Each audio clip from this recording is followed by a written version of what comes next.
민주주의에, 아테네가 민주주의를 한 300년 했는데, 150년 동안, 약 150년 동안은, 제대로 민주주의를 해가지고 재미를 봤는데, 그 후 150년 동안은 나라 주권을 마케도니아한테 빼앗기고, 식민지 상태에서 민주주의를 했습니다.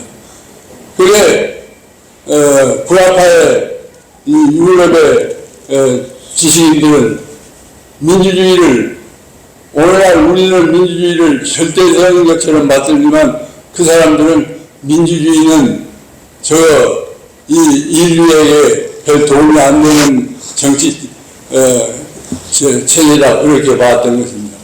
그래서 민주주의를 의존하고 있다가 다시 이제 산업혁명이 되고, 그래서 일반 사람들의 능력이 커졌습니다. 그러니까 그런 능력이 커진 일반 사람들하고 제의를 해야 정권을 유지할 수 있는 그런 상황이 또 다시 도래됐습니다. 그래서 자유주의 세력들은 그 사람들이 처음에는 자유주의라는 것은 경쟁력이 강한 유능한 사람들을 구속해가지고 제대로 자기 역량을 발휘하지 못하도록 한 것을 해방시켜주자. 그래서 이러저러한 구속으로부터 능력 있는 사람들을 해방시켜주자 하는 것이 자유주의 사상의 핵심입니다. 그래서 이 자유주의 사상을 따르던 만든 사람들이 민주주의를 의논하다가 대중의 힘이 커지니까 다시 민주주의하고 자유주의가 접합하게 된 겁니다. 자유주의는 엘리트들을 중심으로, 잘난 사람을 중심으로 한 사상이고, 민주주의는 경쟁력이 약한 또 패자들 또는 엘리트하고 대항하기가 힘든 사람들이 추구하는 것이었습니다. 그래 이제 자유민주주의는 그 민주주의하고 그렇게 해서 엘리트들이 일반 민주의 힘을 또는 저항을 완화하기 위해서만 등장한 것이 자유민주주의입니다. 그런데 자유민주주의는 약점이 여러 가지 많습니다. 제일 큰 약점은 뭐냐? 자유민주주의 체제에 반대하는 세력에 대해서 그 사람들을 그 사람들의 자유를, 그러니까 자유민주주의 체제를 뒤엎을 자유까지 보장하는 그런 묘한 점이 있습니다. 그래서 자유민주주의는 무슨 효과적인 방어책을 취하지 않으면 망하게 됩니다.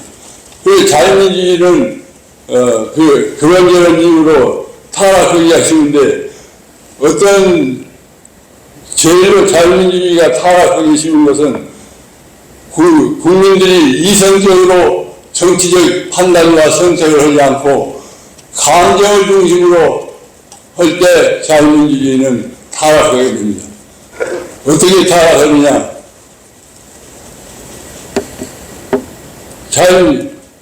자유민주주의를 이성 감정적으로 하다 보니까 정치적 선택을 할 때 옳으냐 그르냐를 따지는 것이 아니라 좋으냐 나쁘냐, 내 기분을 맞춰주느냐, 내 기분을 안 들어주냐, 그것에 의해서 따르게 됩니다. 국민 눈높이가 한다든지 또 국민의 법감정 이런 것을 주장하는 사람들은 자유민주주의를 잘되게 하는 것이 아니라 오히려 못되게 하는 그런 것입니다. 좀 많이 떨립니다. 조금만 한 2, 3분만 더 끝내겠습니다. 자유민주주의를 잘하려고 할 것 같으면은 자유민주주의의 약점을 잘 알아야 합니다. 그래서 그 자유민주주의 타락 과정의 하나는 국민이 이성을 중시하지 정치적인 선택과 행동으로 있어서 이성을 중요시하지 않고 감정 위주로 되면 자유민주주의는 타락하게 됩니다. 오늘날 대한민국에서는 이성으로부터 탈출 현상이 일어나고 있습니다. 이성으로부터 도피. 정치 엘리트층도 일반 대중도 정치적인 의사결정과 선택으로 있어서 감정에 치우칩니다. 그 선거에서 80% 이상, 특히 한 정당이 주민의 80% 이상이 지지하게 되면 그거는 자유민주주의하고는 맞지 않는 것입니다. 그 다음에 자유민주주의가 또 타락하게 된 것은 일반 정치인들이 국민의 평균적 도덕심보다 나아야 됩니다. 그래서 우리나라에서는 국회의원들, 대의사들을 뭐라고 했냐? 선양이라고 했습니다. 여러 사람들 중에서 선택된 우수한 사람들, 그래 일정한 도덕적 기반을 가진 사람이 양질의 사람들이어야 합니다. 근데 그런 도덕적 기준을 정치인들에게 요구하지 않을 때는 도덕성이 결함이 있는 사람들이 집권을 하게 됩니다. 원래 여자를 꼬시는 데는 좋은 사람보다 나쁜 남자가 더 유능하고 자유민주주의 정권을 빼앗는 데는 보통 사람보다 사기꾼들이 더 잘합니다. 일정한 엘리트들이 일정 수준의 도덕적 기반을 갖지 못하고 국민 평균의 도덕 수준보다 저급한 그런 도덕성을 갖추게 되면 민주주의는 악당 정치, 카키스토크라시라는 악당 정치가 됩니다. 그러면 민주주의가 악당 정치가 되면은 악당들이 더 위세를, 선량한 좋은 사람보다 더 위세를 갖습니다. 우리들이 흔히 이야기하기를 악화가 양화를 구축한다. 왜 일반 국민들은 항상 선량, 국회의원들, 정치인들에 대해서 우리보다 도덕적으로 좀 나아야지, 우리보다도 도덕성이 더 낮은 당신들이 정치를 하면 안 된다. 이걸 경각심을 늘 일으키고 지켜보고 살펴봐야 합니다. 그런데 일부 반체 세력은 그런 것에 쉽게 당하지 않고 한편으로는 국민을 속이고 한편으로는 엘리트층 다른 사람들을 속여가지고 두 가지 연수를 취합니다. 거짓말. 정치인들이 거짓말을 입에 달고 삽니다. 그래서 또 한편으로는 연대. 이러저런 다양한 세력들을 묶어갖고 자기들의 나쁜 야욕을 달성하려고 합니다. 그래서 민주주의는 그와 같이 혼란스러운 좋지 않은 정치를 시행하게 처하게 됩니다. 그렇게 타락하다가 마지막으로 어떤 사태가 발생하느냐? 악당 정치에 활발한 사람들하고 반체 세력이 제휴를 하게 됩니다. 그러니까 자유민주주의는 자유민주주의 체제를 반대는 하지 않되 그것에 나쁜 점을 악용하는 사람들하고 자유민주주의 체제를 근본적으로 부정하는 세력이 연합을 취할 때 자유민주주의는 끝장이로 가게 되는 것입니다. 묘지로 가게 되는 것입니다. 대한민국은 오늘날 국민들이나 정치인들이나 이성으로부터 높이 또 평균적 도덕적 수준에 대해서 둔감하는 것 이런 걸로 해서 많이 나빠지고 있습니다. 앞으로는 국민들이 각성하지 않으면 더욱 나빠질 것이라 걱정이 됩니다. 오늘 우리는 이 자리에 모신 분들은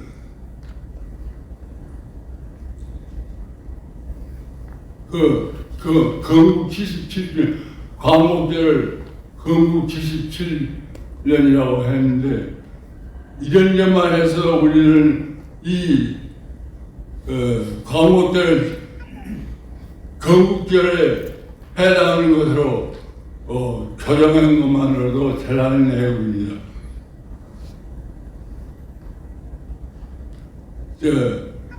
오늘날 우리나라 국민들은 자기 집의 애완동물도 생일을 제대로 해서 기념해줍니다. 그런데 자기 나라 건국일에 대해서는, 자기 나라 생일에 대해서는 제대로 챙겨주지 않습니다. 행정부가 국경에 관한 법률을 정면으로 위반하고 있습니다. 이런 일을 약 50년간 계속해오고 있습니다. 이 자리에서 우리 시상식을 하면서 이렇게 건국 77주년을 앞에 내세우고 그렇게 한 것은 대단한 용기와 애심을 필요로 하는 것인데, 그것을 여러분들이 해주고 있어서 감사드립니다. 대한민국의 민주주의가 더 이상 타락하지 않도록 여러분들이 눈을 부르고 지켜봐 주시면 감사하겠습니다. 두서없는 말씀을 이걸로 마치겠습니다. 감사합니다.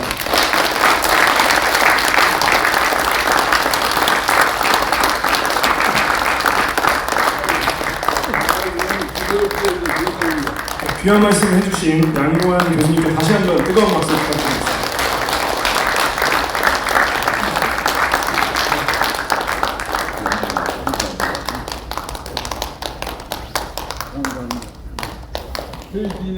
빨리 전략을 들어가면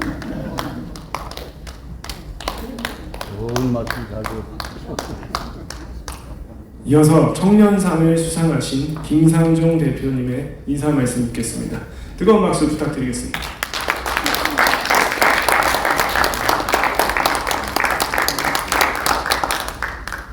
자유시민교육 김상종이라고 합니다. 네, 이렇게 귀한 자리를 마련해 주시고 또 그냥 상 받을 만한 자격도 없지만 이렇게 또 위로차 주신 것을 하나님께서 주신 거라고 받고, 또 많은 어르신들께서 지켜주신 대한민국을 더욱더 기도하고 잘 지키라는 뜻으로 감사히 받도록 하겠습니다. 저는 방금 대상 수상하신 양동환 교수님의 대한민국 건국정사 바로 알기를 저희 교육 내용 6주차 때 대한민국의 역사에 대해서 공부할 때 필수 교재로 활용하고 있습니다. 그래서 특별히 방금 말씀해 주신 것들을 들으면서 많은 생각들을 또 하게 됐는데, 저는 그 대한민국의 건국 대통령 이승만을 기리면서 이승만이라는 인재가 어떻게 만들어지게 됐고, 또 그 이승만이라는 인재를 지지해 줄 수 있는 국민들이 어디에서 나올 수 있었느냐에 주목하면서 자유시민 교육을 운영하게 됐습니다. 다들 아시다시피 1900년대 초반에 대한민국의 복음화 운동이 열풍을 불게 되면서 사경회 운동이라는 것이 부흥하게 되고, 그 열매로 1903년 원산 대부흥 운동, 1907년 평양 대부흥 운동으로 이어지면서 100만인 고용 운동 등 또 YMCA 운동 같은 것들이 만들어지게 되면서 이승만과 같은 걸출한 인재를 배출하고, 또 이승만을 도와줄 수 있는 국내 해외의 다양한 애국지사들이 만들어졌음을 저는 그 교회를 중심으로 또 복음을 중심으로 관심을 가지게 됐습니다. 그래서 저희는 6주차에 대한민국 건국전사를 가르치면서 그 이전에 5주차 때는 한국교회의 선교의 역사에 대해서, 또 3주차와 4주차에서는 직업을 통한 이 직업소명설에 대해서, 그리고 2주차에서는 종교개혁 역사에 대해서, 1주차에서는 복음이란 무엇인가에 대해서 순서대로 가르치고, 6주차를 받아들였을 때는 어느 지방에서 어떤 교육을 받으신 분이라고 할지라도 예수님을 믿는 사람이라면은 무조건 이승만의 업적에 대해서 받아들일 수밖에 없다는 것을 4년이 넘는 시간 동안 교육 과정을 계속해서 만들어내면서 개편하면서 확실하게 이 순서를 이제 확실한 이 교육 커리큘럼으로 정리를 하게 됐습니다. 저는 이승만이라는 분께서 1903년 신학월보 9월호에 쓴 유명한 기고문을 말씀드리고 마치려고 합니다. 정치는 항상 교회 본의로서 딸려 나는 고로 교회에서 감화한 사람이 많이 생길수록 정치의 근본이 스스로 바로잡히나니 이러므로 교화로서 나라를 변혁하는 것이 제일 순편하고 순리한 연륜이라. 이것을 생각지 않고 다만 정치만 고치고자 하면 정치를 바로잡을 만한 사람도 없으려니와 설령 우연히 바로잡는다 할지라도 썩은 백성 위에 맑은 정부가 어찌 일을 할 수 있으리요. 반드시 백성을 감화시켜 새 사람이 되게 한 후에야 정부가 스스로 맑아질지니 이 어찌 교회가 정부의 근원이 아니리요. 저는 이것이 120년이 지난 지금도 여전히 너무 맞는 말씀, 해안을 공유해 주셨다고 생각을 하고 또 그것에 기반하여 교육을 각 지역교회에서 또 시민단체에서 지속해야 된다고 믿어 의심치 않습니다. 무엇보다도 방금 양도환 교수님께서 말씀해 주셨던 것처럼 이 도덕적이지 않은 정치인들이 나오게 될 때에 이것을 바로잡을 수 있는 것은 옳고 그름, 즉 기분 좋고 나쁨을 기준으로 의사결정을 하는 청년들이 다음 세대들이 나와야 될 것이 아니라 옳고 그름이 무엇이냐, 무엇보다도 보편적으로 진리를 가지고 있는 그 예수 그리스도를 중심으로 복음이 제대로 사람들에게 심겨지게 됐을 때 이승만과 같은 인재가 앞으로 계속해서 화수분처럼 만들어질 수 있을 것이고 그 사람을 알아볼 수 있는 눈도 국민들이 가지게 될 수 있을 거라고 확신합니다. 앞으로 이 주신 상 너무도 감사하게 생각하면서 무엇보다도 앞으로의 이 지금 제 눈앞에 보이고 계신 저의 선배 세대들, 기성세대 분들께서 이 나라를 지키면서 눈물로 기도하셨던 것을 절대로 잊지 않도록 할 것이고 이렇게 받은 상 절대 저희가 잘해서 그리고 교만하게 행하지 않고 끊임없이 이 대한민국을 지켜주신 분들의 눈물의 기도를 묵상하면서 앞으로의 인생을 살아가도록 하겠습니다. 감사합니다.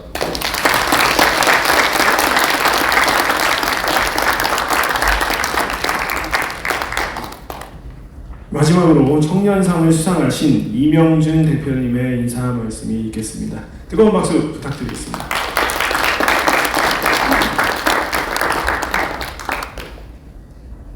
네, 안녕하십니까. 전국학생수요연합 대표를 맡고 있는 이명준입니다. 오늘 많이 부족한 저에게 이승만 애국상을 추천해 주시고 그리고 선정해 주신 많은 선배님들께 진심으로 감사드리며 하나님께 감사드립니다. 제가 맨 처음에 이승만 대통령이나 박정희 대통령 그리고 대한민국의 역사에 대해서 잘 모르고 무지하고 했지만 인원고등학교 때 전교조라는 그 단체에 의해서 공격을 받으면서 자연스럽게 알게 됐습니다. 왜 전교조가 우리를 공격을 할까? 그래서 전교조가 가지고 있는 역사관 그리고 그 반대 측에서 주장하는 역사관 이런 것들을 같이 공부를 해봤는데요. 제가 봤을 때에는 대한민국의 정통 역사관이 있는데 제가 이때까지 배워왔던 것이 모든 역사관이 다 부정을 당하는 느낌이었습니다. 그래서 처음 이승만 대통령, 박정희 대통령에 대해서 공부를 하면서 제가 기존에 가지고 있던 세계관이 깨지는 것 같은 그런 고통이라고 해야 될까요? 그런 걸 느끼면서 굉장히 새로웠습니다. 그래서 제가 새롭다고 느껴진 이 감정을 저만 가지고 있는 것이 아니라 저랑 활동하고 있는 많은 동생들이 있는데 이 동생들한테도 알려주고 싶다. 그래서 그때 제가 했었던 맨 처음 노력은 유튜브에 나와 있는 그 이승만 대통령에 대한 유튜브 강의가 있었습니다. 그거를 저랑 같이 자고 활동하는 동생들이 있는데 합숙하는 친구들한테 잘 때마다 이렇게 유튜브 동영상을 틀어주는 게 제가 첫 번째로 이승만 대통령 공부하는 모임을 만들었던 처음입니다. 그러고 나서 나중에 모임을 만들어서 책으로 공부를 하기도 하고요. 그 다음에 소개해 주셨던 것처럼 방과후 놀이터 교실이라는 프로젝트를 만들어서 관악구 신림동에 놀이터에 모여서 노는 초등학생들 대상으로 6.25 전쟁이라든지 이승만 대통령의 한미동맹이라든지 이런 거에 대해서 최대한 쉽게 설명하기 위해 저희도 또 공부를 하게 됐습니다. 확실히 남들을 교육하기 위해서는 저도 공부를 해야겠더라고요. 그래서 그런 공부를 하게 되면서 대한민국 사랑회가 이 단체의 명으로 알고 있는데, 그야말로 대한민국이라는 나라가 진짜 기적의 나라구나, 이런 나라가 어떻게 만들어질 수 있었을까 감사하게 됐습니다. 대한민국 사랑하는 이 모임, 많은 선배님들께서 정말 간절한 마음으로 이 모임을 정말 예전부터 이어오신 거라고 생각을 하고 있습니다.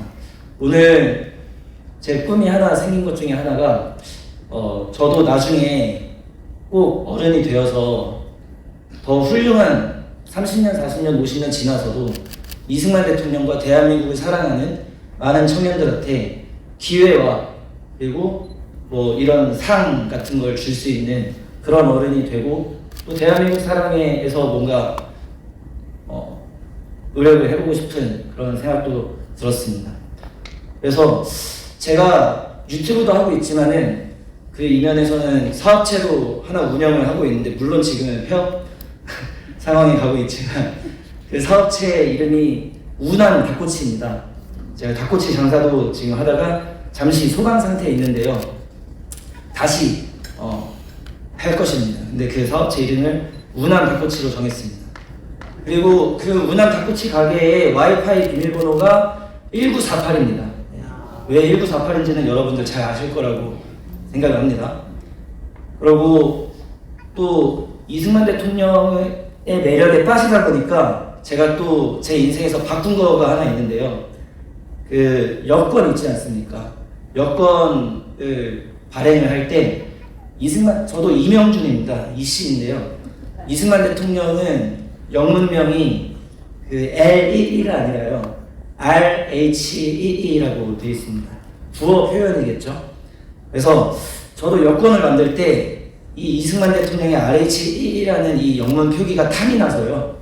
그래서 저도 RHEE로 여권을 발급해달라고 했는데, 동사무소 직원이 이런 거는 요즘에 안 쓴다, 이런 거 외교부에 한번 확인을 해봐야 된다.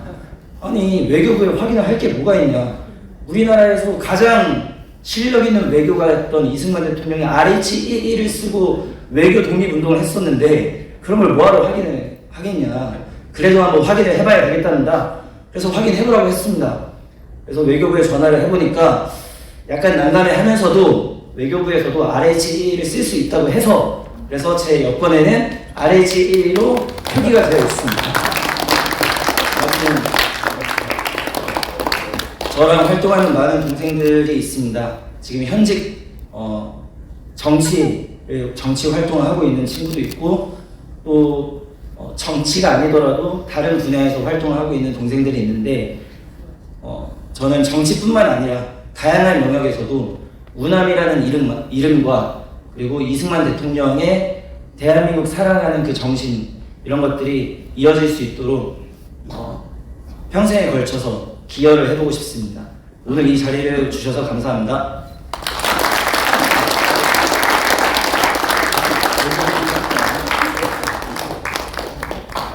이상으로 제18회 우남 이승만 애국상 시상식을 마치겠습니다.